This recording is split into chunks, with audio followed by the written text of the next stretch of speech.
जय हिंद, नमस्कार। आज लेक्चर नंबर 60। अब आपका ये भारतीय सुरक्षा संहिता, नागरिक सुरक्षा संहिता का जो किताब है, अब अबाउट टू कंप्लीट है ये, जिसमें जितना बताना था इम्पोर्टेंट आपको चैप्टर्स जो आपके काम चल जाएं एग्जामिनेशन के पॉइंट ऑफ व्यू से, इतने बता दिया कि आपको क्वेश्चंस मिल जाएंगे, कम से कम 5 या 7 क्वेश्चंस आपको 10 में से मिल जाएंगे, जो आपके और लीगल फील्ड की जो डेली मर्रा की चीजें हैं वो हमने बताई। और देखिए, किताब तो आदमी को पढ़नी पड़ती है, लेकिन लेक्चर से ये फायदा होता है कि आपको जो इम्पोर्टेंट टॉपिक्स हैं उसके लिए कहीं परेशानी नहीं। तो स्टार्ट करते हैं, हम अपने मतलब पे आते हैं, क्योंकि हमें कंप्लीट करनी है, आगे के लेक्चर्स में जाना है, आगे की तैयारियां करनी है। फिर देखिए, ये इम्पोर्टेंट पहलू होता है कि कंपाउंडिंग ऑफ ऑफेंस। बहुत सी पार्टीज झगड़े तो कर लेती हैं आपस में, लेकिन फिर उनके दिमाग में सद्बुद्धि आ जाती है, या मोहल्ले के लोग उन्हें कहते हैं कि भाई आप कंपाउंड कर लो, लेकिन हमें बहुत से आदमी को एक कंपाउंड करना नहीं आता। जैसे कि आपको सबको याद है कि जो ये जो भारतीय नागरिक सुरक्षा संहिता, ये एक हमें आपराधिक न्यायालयों की प्रक्रिया विधि को बताती है। क्रिमिनल कोड के प्रोसीजरल एस्पेक्ट को ये किताब डिफाइन करती है कि न्यायालय के अंदर सरकारी काम क्रिमिनल कोर्ट्स का किस मेथड में चलेगा। लेकिन भारतीय दंड संहिता, भारतीय दंड संहिता, भारतीय न्याय संहिता, भारतीय न्याय संहिता 1923 जो है वो ये बताती है कि अपराध कौन कौन से होंगे। तो हमारी भारतीय न्याय संहिता में कुल मिला के 358 धाराएं, कितनी है? 358 धाराएं।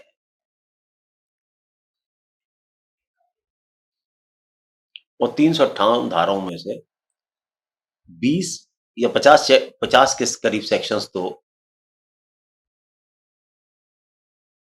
50 के करीब सेक्शंस जो है वो तो डेफिनेशन वगैरह और इत्यादि को डील करते हैं। बाकी 300 सेक्शंस के करीब अपराधों को बताते हैं कि क्या क्या अपराध हैं, क्या क्या डिफेंस है, ये सारी की सारी बातें बताते हैं। तो इसमें ना तो सारे अपराध कंप्रोमाइज होने वाले हैं, और ना ही सारे अपराध ऐसे हैं कि जिनमें कंप्रोमाइज नहीं हो सकता। तो हमारे यहां अगर हम इस किताब को देखें तो इस किताब का सेक्शन 359 हमें कंपाउंडिंग ऑफ ऑफेंस को बताता है कि किस किस ऑफेंस में कौन कंपाउंड कर। पहले तो ये बताता है वो कि अपराध क्या है, कौन सा अपराध है, उसका क्या सेक्शन है, और उसके किस सेक्शन में क्या कंप्रोमाइज हो सकता है और कौन कंप्रोमाइज कर सकता है। तो ये जो सेक्शन है 359 वो हमें ये बताता है कि कौन व्यक्ति कौन कौन से अपराधों में कंप्रोमाइज कर सकता है। एक तो इसकी ये श्रेणी है, इसके अंदर इन्होंने 52 अपराध ऐसे रखे हैं जिनके अंदर पार्टीज कंप्रोमाइज कर सकती है, पार्टीज कंप्रोमाइज कर सकती है। और इसके अंदर 2 टेबल्स हैं। एक तो वो टेबल है जिसके अंदर पार्टीज कंप्रोमाइज कर सकती हैं, जिसके अंदर 42 सेक्शंस दिए गए हैं। और एक वो है इसका जिसके अंदर कोर्ट से परमिशन लेके से कंप्रोमाइज किया जा सकते हैं, उसके अंदर 13 सेक्शंस हैं। तो आपको जो भी अपराध हो उसके लिए एप्लीकेशन लगाने से पहले इस सेक्शंस को एक बार कोर्ट में ध्यान रखना चाहिए। और जितने भी सेक्शन आपको दिए हुए हैं इसके अंदर सारी की सारी किताब में, उसमें भारतीय न्याय संहिता में, तो उसके अंदर सेक्शंस के आगे ये लिखा हुआ है कि ये कंपाउंडेबल है या नॉन कंपाउंडेबल है, लेकिन इस चार्ट में और ज्यादा क्लियर करके पोजीशन दे दिए। तो जब भी आपको इसको लगे तो इसे डिस्क्रिप्शन में इसका चार्ट वगैरह दे देंगे हम, लेकिन अगर कहे तो मैं किताब इसको करके आपको स्क्रीन पर दिखाता हूँ। देखो इस तरीके का चार्ट है ये,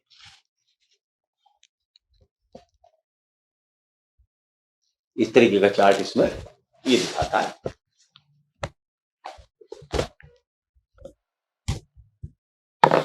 तो इसके अंदर क्या है कि ये बताया इसमें कौन व्यक्ति कंपाउंड कर सकता है और उसमें अपराध बताए। एक तो ये है कि जिसमें हमें सीधा एक एप्लीकेशन लिखनी है,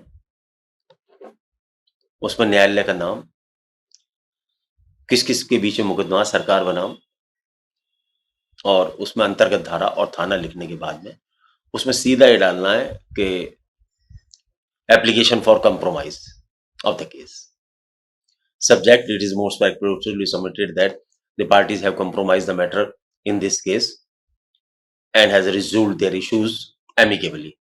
वहां ये लिख के it is therefore requested that our compromise में kindly be accepted, दोनों पार्टी इस पे दस्तखत कर देंगी और वो एप्लीकेशन कोर्ट में दाखिल कर दी जाएगी। कोर्ट उसमें दोनों पार्टीज के स्टेटमेंट लेने के बाद में उसको कंपाउंड कर देगी, जो भी कुछ करना होगा वो आपस में पार्टीज कर लेंगी।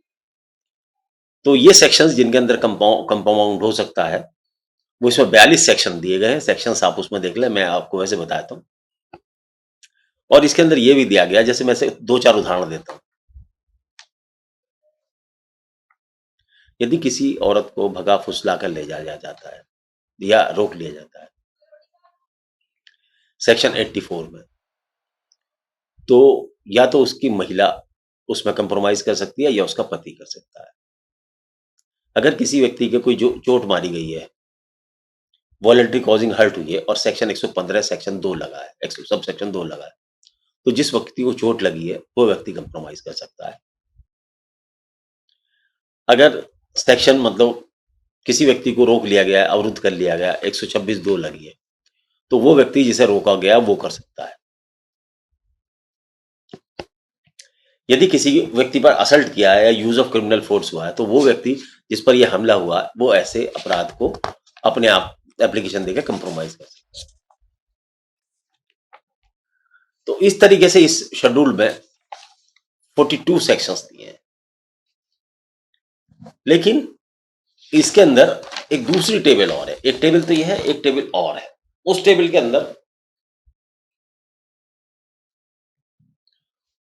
के अंदर वो अपराध हैं जिनके अंदर कोर्ट की परमिशन लेनी जरूरी है, कोर्ट की अनुमति लेनी जरूरी है। उसके अंदर इन्होंने 13 सेक्शन रखे हैं। देखिए, जिसमें परमिशन कोर्ट पब्लिक अपने आप ही कर सकती है वो सिंपल केसेस होते हैं, लेकिन जहां जो सेकंड टेबल है जिसके अंदर 13 अपराध रखे गए हैं, तो वो ऐसे केसेस होते हैं जो थोड़े से मामले ग्रेविटी लिए हुए होते हैं, वहां कोर्ट की परमिशन लेना आवश्यक होती है। तो उसके अंदर क्या होता है, उसमें एप्लीकेशन लिखी जाती है, न्यायालय का नाम, सरकार बनाम किसका मामला है, पार्टीज का नाम लिख के, थाना कौन सा है और थाना लिख के, उसके अंदर थाना लिख के और उसमें अंडर सेक्शन लिख के प्रार्थना पत्र, वास्ते, अनुमति, फैसला, application for compromise under section 259 subsection 2 बस it is more equal for to submit that way the parties has amicably settled the matter and want to and has resolved their issues and no grievance is remains between the parties. It is therefore requested that permission to compromise the matter may kindly be permitted, और उसमें दोनों party दस्तखत करके application लगा देती हैं।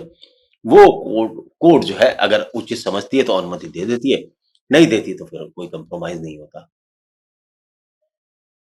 इसके अंदर को कुछ वो रखे और ये भी बताया कि कौन कौन, जैसे एक है इसमें section 79, words, gesture and act intended to insult the modesty of woman.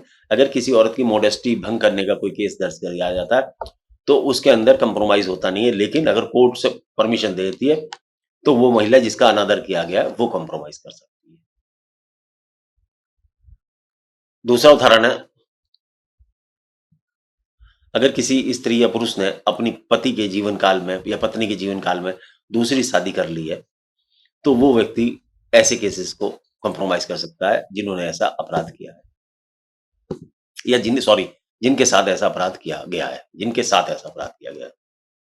अगर किसी सेक्शन 88, यदि किसी स्त्री का गर्भ गिरा दिया जाता है, तो उसमें वो महिला जिसका गर्भपात किया गया वो कर सकती है।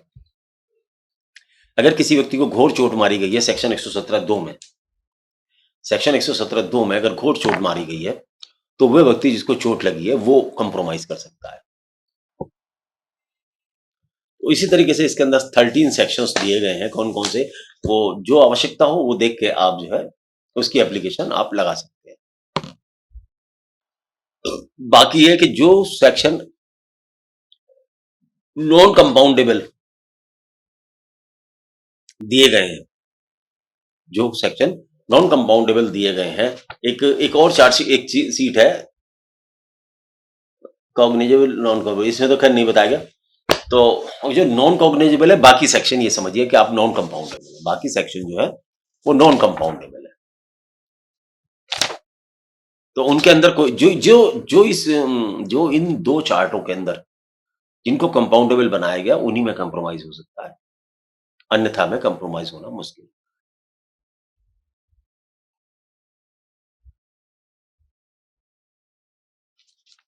तो इसमें कंपाउंड करने के लिए आदमी कंपिटेंट होना चाहिए, पागल नहीं होना चाहिए, या बुद्धिहीन नहीं होना चाहिए।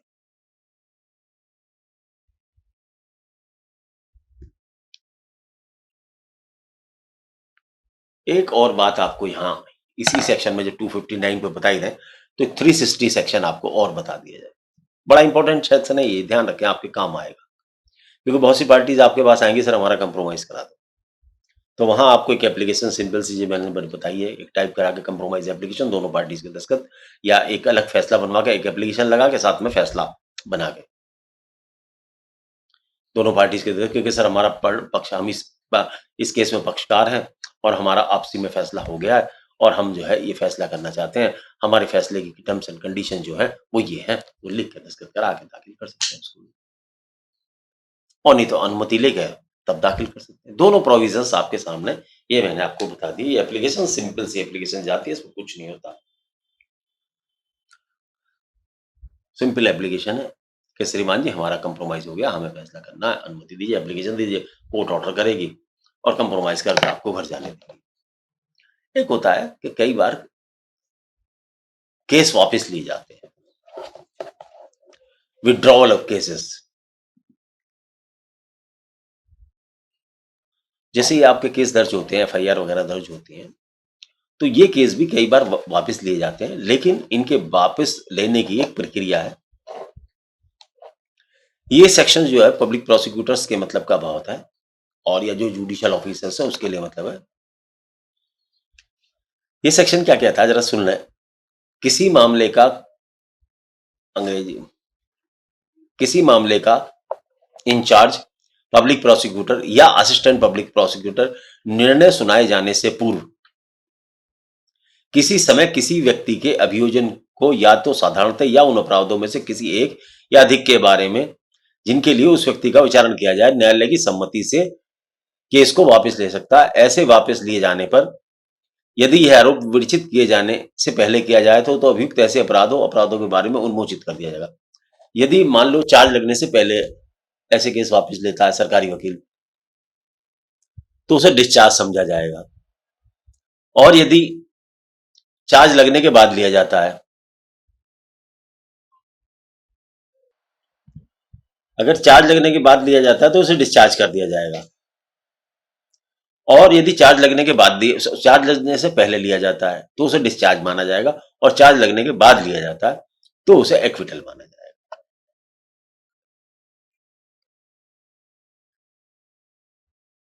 लेकिन कौन कौन से अपराध वापिस हो सकते हैं? ऐसे अपराध किसी ऐसी बात से संबंधित किसी विधि के विरुद्ध है जिस पर संघ की कार्यपालिका शक्ति का विस्तार है, was against any law relating to the matter to which the executive powers of the union extend, was investigated under the Central Act, involved the misappropriation or destruction or damage to any property belonging to the central government, or was committed by a person in the service of the central government while acting or purported to act in the discharge of the official duty, and the prosecutor in charge of the case has not been appointed by the central government, he shall not, unless he has been permitted by the central government to do so, move the court for its consent to withdraw from the prosecution, and the court shall, before according consent, direct the prosecutor to produce before it the permission granted by the central government to. यदि उपरोक्त मामले central government से संबंधित है तो उसमें central government के उससे अनुमति आनी चाहिए, तभी जो है किया जाएगा। यदि मामले का इंचार्ज केंद्र सरकार द्वारा नियुक्त नहीं किया गया है तो वह जब तक केंद्र सरकार द्वारा ऐसे करने की अनुमति नहीं दी जाती, अभियोजन को वापस लेने के लिए न्यायालय में उनकी सम्मति के लिए निवेदन नहीं करेगा। अर्थात कहने का सारा मालूम यह है, अगर आप कोई केस लेते हैं और स्टेट गवर्नमेंट आपसे पब्लिक प्रोसिक्यूटर से कहती है कि वो लो, तो पब्लिक प्रोसिक्यूटर एप्लीकेशन लगा के उस केस को 360 में वापस ले सकता है। लेकिन यदि मामला सेंट्रल गवर्नमेंट का है तो सेंट्रल गवर्नमेंट के मामले में, लेकिन सेंट्रल गवर्नमेंट का कोई वहां सरकारी वकील नहीं है, तो वो पब्लिक प्रोसिक्यूटर जो स्टेट गवर्नमेंट का है वो तभी उस केस को वापस ले सकता है जबकि सेंट्रल गवर्नमेंट के द्वारा उसने कोई परमिशन मिली, अदरवाइज नहीं ले सकता। वैसे कहने को तो ये सस्ता, लेकिन इसके अंदर 2 पॉइंट वैल्यूएबल है। एक तो पब्लिक प्रोसिक्यूटर की सहमति और दूसरे जज साहब की अनुमति। देखिए, जैसा कि सेक्शन पढ़ने में लग रहा वैसा है नहीं। सच्चाई होती है कोई भी सरकारी वकील किसी केस को वापस नहीं लेता है, उसके लिए गवर्नमेंट से आज्ञाएं मिलती हैं। अगर स्टेट गवर्नमेंट का मामला तो स्टेट गवर्नमेंट से आगे मिलते हैं। पुलिस के कहने से भी कोई पब्लिक प्रोसिक्यूटर इन केसेस को वापस नहीं ले सकता, पुलिस की भी पावर्स नहीं है। ये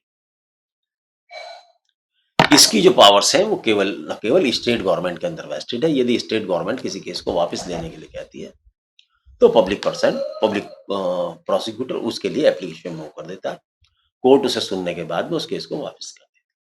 ये कोर्ट के ऊपर डिपेंड करता है, मजिस्ट्रेट साहब के अंदर डिपेंड करता है कि वो केस सरकार की रिक्वेस्ट से सहमत है या नहीं है, क्योंकि हमारी जुडिशरी इंडिपेंडेंट है। ऐसी स्थिति में ये जो सेक्शन है ये न्यायपालिका की पावर के अधीन है। केवल ये नहीं है कि किसी ने अपराध कर दिया, सरकार कोई आई, बढ़िया सी सरकार आ गई और वो किसी का सपोर्ट कर रही है तो केस वापस हो जाएंगे, नहीं, ऐसा नहीं होता है। उसके लिए जुडिशरी की अनुमति जरूरी है और पब्लिक प्रोसिक्यूटर इस एप्लीकेशन को फॉरवर्ड करे और अपनी असेंट दे। और यहाँ पब्लिक प्रोसिक्यूटर की राय एक निष्पक्ष राय भी हो सकती है। उसे ये नहीं कि गवर्नमेंट के दबाव में काम करना, बल्कि उसे निष्पक्ष भाव से भी बताना। और बेटर हो कि ऐसे केसेस में सरकार को पब्लिक प्रोसिक्यूटर से भी पूछना चाहिए, क्योंकि ये सेक्शन केवल पब्लिक प्रोसिक्यूटर की कंसेंट की बात करता है। लेकिन सेंट्रल गवर्नमेंट के मामले में ये सेंट्रल गवर्नमेंट की बात करता, लेकिन उसकी बात राज्य सरकार की बात नहीं करता ये। लेकिन जो इसकी बैक पिक्चर है वो ये सच्चाई है। बैक पिक्चर देखिए, एक तो होता है कि दिख क्या रहा है और एक हो क्या रहा है। ये बहुत बड़ा इश्यू है संसार में कि हमें दिखता क्या होता क्या है। इस सेक्शन में वही होता है, जिन कोर्टों को, जिन केसेस को सरकार आज्ञा देती है, प्रदेश सरकार, वही केस वापस करने की एप्लीकेशन लगाई जाती है। सरकारी वकील अपने पास से एप्लीकेशन नहीं लगाते, दिस द लॉ। लेकिन लॉ ये कहता है कि सरकारी वकील लगाएगा। लेकिन सच्चाई है कि पीछे से ऑर्डर आता है, उस ऑर्डर की कंप्लायंस करता है सरकारी अर्थात पब्लिक प्रोसिक्यूटर। लेकिन इस सेक्शन में जो आत्मा है, इस सेक्शन की जो सोल है, लेजिस्लेचर की जो भावना है, वो ये कहता है कि इसमें पब्लिक प्रोसिक्यूटर का व्यू इंपॉर्टेंट है। लेकिन मैंने जैसे बताया कि दिखता कुछ और है और होता कुछ और है, वो इस सेक्शन के साथ है। तो सेंट्रल गवर्नमेंट का केस हम स्टेट गवर्नमेंट का प्रोसिक्यूटर वापस नहीं ले सकता, लेकिन स्टेट गवर्नमेंट का एम्प्लॉय पब्लिक प्रोसिक्यूटर अगर है तो वो अपना केस वापस ले सकता है। जैसे सीबीआई का केस सीबीआई वापस लेगी, का प्रोसिक्यूटर लेगा, स्टेट गवर्नमेंट का प्रोसिक्यूटर नहीं लेगा। दैट्स ऑल, ये है मामला।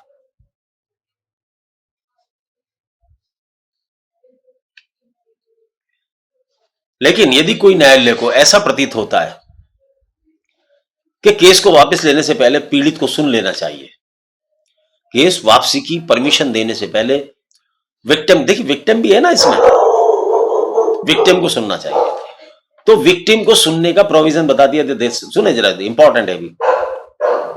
provided further that no court shall allow such withdrawal without giving an opportunity of being heard to the victim in this case, in the case. तो न्यायालय को पीड़ित को सुनना भी चाहिए। ये नहीं है कि सरकार बदली, मान लो किसी ऐसे की सरकार आ गई, देखो मैं कहना नहीं चाहिए, देखो भाई कहना नहीं चाहिए, मैं तो यहाँ लेक्चर दे रहा हूँ। सरकारें कई प्रकार की आती हैं और कई प्रकार से कार्य करती हैं।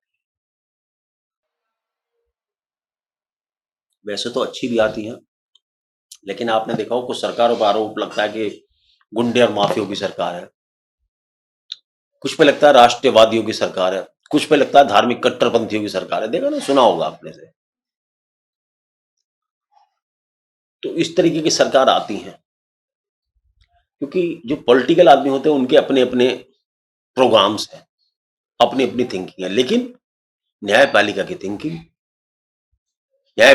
थिंकिंग कॉन्स्टिट्यूशन ऑफ इंडिया के साथ है या उस लॉ के साथ है जो ऑलरेडी एनेक्टेड किया गया है। जो लॉ एनेक्टेड किया गया, जो लॉ बनाया गया, उसके साथ न्यायपालिका की राय है। तो प्रोसिक्यूटर की राय भी न्यायपालिका की राय से ही सहमत होनी चाहिए, ना कि पॉलिटिकली मोटिवेटेड नहीं होना चाहिए हम लोगों को कभी भी। मेरा सिर्फ कहने का मारूजा ये है कि जस्टिफाइड बात कराए सरकार हमसे तो करनी चाहिए, और वो जब बात जस्टिफाइड नहीं है तो वो हमें नहीं करनी चाहिए। सरकार से मेरा मतलब ये नहीं है कि बगावत के लिए बात की जा रही है आपसे, हमें तो सिर्फ ये है कि उन्होंने एप्लीकेशन दी, हमें फॉरवर्ड करके जज साहब के सामने रख दी। जज साहब को सारी बातें हमें एज ए पब्लिक प्रोसिक्यूटर ये बता देना चाहिए कि आपको अपनी क्या राय है। अगर उसके बाद भी जज साहब उचित समझे तो दे दें परमिशन। मेरा कहने का सिर्फ मारूजा ये है कि इसके अंदर अधिकतर जो सूचनाएं आती हैं वो ऊपर से आती हैं। पब्लिक प्रोसिक्यूटर इस पावर्स को बहुत कम यूज करते हैं, लेकिन ये बारीकी और गहराई है अंदर की डिपार्टमेंटल बात बताता हूं मैं आपको। कोई भी प्रोसिक्यूटर कभी केस वापस नहीं लेता, और कोर्ट जो है पार्टीज को सुनती है, बुलाती है उसको, ये विक्टिम है, और वो भी अपना डिसाइड करती है। ये नहीं कि कोई सरकार आ गई कैसी भी, सरकार सारी अच्छी होती है, लेकिन सबके अपने अपने इंटरेस्ट है, हर एक के अलग पैरामीटर्स हैं। कुछ लोग सड़क बनवाने में विश्वास रखते हैं, कुछ सड़क तोड़ने में विश्वास रखते हैं। देखिए कोई सरकार आती है वो सड़कें बनवाती है, लेकिन दूसरा विरोधी दल है वो सड़कें तोड़ता है। कुछ सरकारें आती है प्रॉपर्टी खड़ी करती है, दूसरा सरकार तोड़ता है, जैसे बांग्लादेश में उदाहरण देखें आप। तो हमारा कहने का सिर्फ मारूजा ये है कि हम सब लोगों को जो सरकारी कर्मचारी हैं राष्ट्र हित में काम करना चाहिए, जिसमें देश की भलाई है। वो इंटेंशन इस सेक्शन की है 260 की, और ये आप पे एक बहुत जिम्मेदारी पब्लिक प्रोसिक्यूटर पर, जुडिशियल ऑफिसर पर बहुत बड़ी जिम्मेदारी डालता है सेक्शन। तो देखो एक बात ये है कि 20 मिनट में दो सेक्शन भी नहीं खत्म हो रहे, बता क्या करें। चलो एक सेक्शन और बताते हैं आपको, 7 मिनट में बताते कि करते हैं, फिर आगे चलेंगे, क्योंकि अभी से पूरा करना है इसको। देखिए कभी भी यदि किसी व्यक्ति की संपत्ति की चोरी हो जाती है, जैसे आपका स्कूटर चोरी हो गया, मोटरसाइकिल चोरी हो गया, मान लो आप वकील हो, वकील समझो, किसी व्यक्ति की मोटरसाइकिल चोरी हो गई और पुलिस ने उसे बरामद कर ली। पुलिस ने क्या है, उसे बरामद कर ली और वो थाने में खड़ी हुई है। तो पुलिस तो उसे छोड़ नहीं सकती हर एक को एकदम आसानी से, तो पुलिस ये कहेगी कि जाओ कोर्ट से ऑर्डर ले आओ। क्या करो, कोर्ट से ऑर्डर ले आओ आप। तो वो व्यक्ति वकील साहब के पास आता है, वो वकील साहब से कहता है कि भाई क्या किया जाए। तो कोर्ट जो है उसको प्रॉपर्टी को किस तरीके से डिस्पोज ऑफ किया जाए, कैसे क्या किया जाए, उसके बारे में ये चैप्टर नंबर 36 है, और उसका सेक्शन नंबर 397 में 397 में मैं इसकी जरा सी बातें बताता हूँ। पहले इसको समझ ले, फिर आपको जो एप्लीकेशन लगानी होती है, एप्लीकेशन आपको लगानी पड़ती है सिंपल सी, न्यायालय का नाम, सारा ऊपर का टाइटल हुई कि सरकार बनाम सच एंड सच, और अंदर सेक्शन थाना, उसमें से application for releasing the case property. Application for releasing the property. Sir, it is most successful. My name is such and such persons. On the date, my motorcycle was stolen by someone. The same is required by the police official of police station such and such. My motorcycle is standing in the police station. It is therefore requested that my motorcycle may kindly be returned to me. Full stop. Enclose my the ownership proof of the motorcycle. Public RC of photocopy of RC of motorcycle is attached. It is therefore requested that motorcycle may kindly be released in my favor. ये एक simple सी application न्यायालय में लगा दें, ये कहते हुए कि श्रीमान जी मेरी मोटरसाइकिल इस तरीके से इस दिनांक को चोरी हुई थी और ये जो है आप मेरी छोड़ दी जाए। तो कोर्ट क्या करेगी कि कोर्ट आपसे वो एप्लीकेशन लेने के बाद में और एक रिपोर्ट मंगाएगी थाने से कि भाई देखो मोटरसाइकिल किसकी है। वो कहेंगे कि हाँ जी हमने मोटरसाइकिल बरामद कर रखी है और इन्होंने एफआईआर लिखा रखी है, इनको दे दी जाए तो हमें कोई आपत्ति ना होगी। तो कोर्ट उस पार्टी को सुनने के बाद में मुलजिम से भी, अगर मुलजिम ये कहता कि मोटरसाइकिल मेरी है इसकी नहीं है, तो मुलजिम को भी सुनने के बाद में कोर्ट जो रजिस्टर्ड ओनर होगा प्रॉपर्टी का उसके नाम में प्रॉपर्टी को रिलीज कर देगी। उसको रिलीज करने के लिए कोर्ट उससे एक बॉन्ड ले लेगी। बॉन्ड में ये प्रोविजंस है कि बॉन्ड में उससे ये लिया जाएगा कि भाई मैं जो है कोर्ट ये ऑर्डर कर देगी रजिस्टर्ड ओनर के पक्ष में इनसे बॉन्ड लेके छोड़ दिया जाए। वो व्यक्ति बॉन्ड ले देगा, भर देगा कि मैं बंद पत्र कि मैं गारंटी लेता हूं। बॉन्ड के अंदर जो भी राशि कोर्ट डिसाइड करेगी और उसके अंदर ये लिखेगा कि जब भी कोर्ट मुझसे ये प्रॉपर्टी को मंगाएगी मैं प्रॉपर्टी को कोर्ट में पेश कर दूंगा और ये 10,000 रुपए का बॉन्ड मैं आपको भर के दे रहा हूं। तो ये बॉन्ड वो भर के दे देगा और वो केस प्रॉपर्टी इस तरीके से छूटने का प्रोविजन ये एप्लीकेशन लगती है। तो एक बॉन्ड होता है जो बॉन्ड भर के थाने में दे दिया जाता है वो, और बाद में जब भी केस चलता है तो वो प्रॉपर्टी मालिक को जब भी समन किया जाता है तो प्रॉपर्टी दी जाती है। दिस इज द प्रोसीजर जिसको एक्सप्लेन किया गया है इस सेक्शंस में 397 से लेकर 98, 99, 500, 501, 502, 503। इसके अंदर बहुत सारी प्रॉपर्टीज का जिक्र है, लेकिन मुझे क्या है अधिकतर लोगों के पास क्लाइंट्स के पास केस आते हैं, लेकिन इससे पहले कि जरा ये समझ लें कि सेक्शन क्या है। Order for custody and disposal of property pending trial in certain cases. जो संपत्ति पुलिस के द्वारा पकड़कर लाई जाती है और न्यायालय के समक्ष पेश नहीं की जाती या पेश की जाती है, उसके संबंध में न्यायालय यदि उसे ऐसी सूचना प्राप्त होती है प्रॉपर्टी के बारे में तो 14 दिन के अंदर उसका एक स्टेटमेंट तैयार करा लेगा किस प्रॉपर्टी का, कि ये प्रॉपर्टी फला फला इस तरीके से बरामद हुई है, जिसका सब सेक्शन 2 में जिक्र है। जरा मैं इसे पढ़ देता हूं। The court or the magistrate shall with a period of 14 days from the production of the property referred। ऊपर जो सेक्शनों में प्रॉपर्टी दी है, चोरी की प्रॉपर्टी है, जांच में मिली प्रॉपर्टी है, जो भी प्रॉपर्टीज है वो दो प्रकार की होती है, मोबाइल प्रॉपर्टी होती है या ऐसी होती है पेरिशेबल नेचर की है। तो ये उन दोनों के बारे में production of property referred in subsection 1 before it prepare a statement of such property containing the description in such form and a manner as the state government. जैसा कि स्टेट गवर्नमेंट कोई विधि बताएगी, अभी तो बताई नहीं, जब आएगी बताई जाएगी तब बताई जाएगी, अभी नहीं बताई। तो उस प्रॉपर्टी को ऐसे वो का एक स्टेटमेंट तैयार कर लेगा। इसका तीसरा पैरा क्या कहता है कि प्रॉपर्टी के फोटो खिंचवा लिए जाएंगे, ये तो पुलिस का ही काम होता है, फोटो खिंचवा लिए जाएंगे या उसका वीडियो बनवा लिया जाएगा जो न्यायालय में ट्रायल के समय काम आ जाए। तो फोटो बनाने की विधि भी है, तैयार करो इसके फोटो, और ये जो फोटो या वीडियो बनेंगे, ये वीडियो बनेगी ग्राफिक, वो ट्रायल के दौरान में एज ए एविडेंस के रूप में उपयोग किए जा सकेंगे। तो ये सब चीजें एविडेंस में उपयोग की जाएंगे।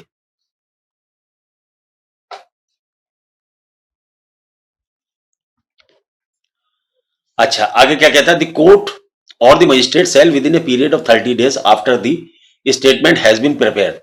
तो ये तो स्टेटमेंट तैयार करने का तरीका बताया कि उसको फोटो खिंचवाओ, ये कर लो, वो कर लो, ये सारी चीजें का फोटो बनवा लो, इसका इलेक्ट्रॉनिक वो बनवा लो, ये सारी एविडेंस में होगी। उसके जब ये सारा काम हो जाएगा और ये माल पुलिस ने बरामद कर ही लिया है,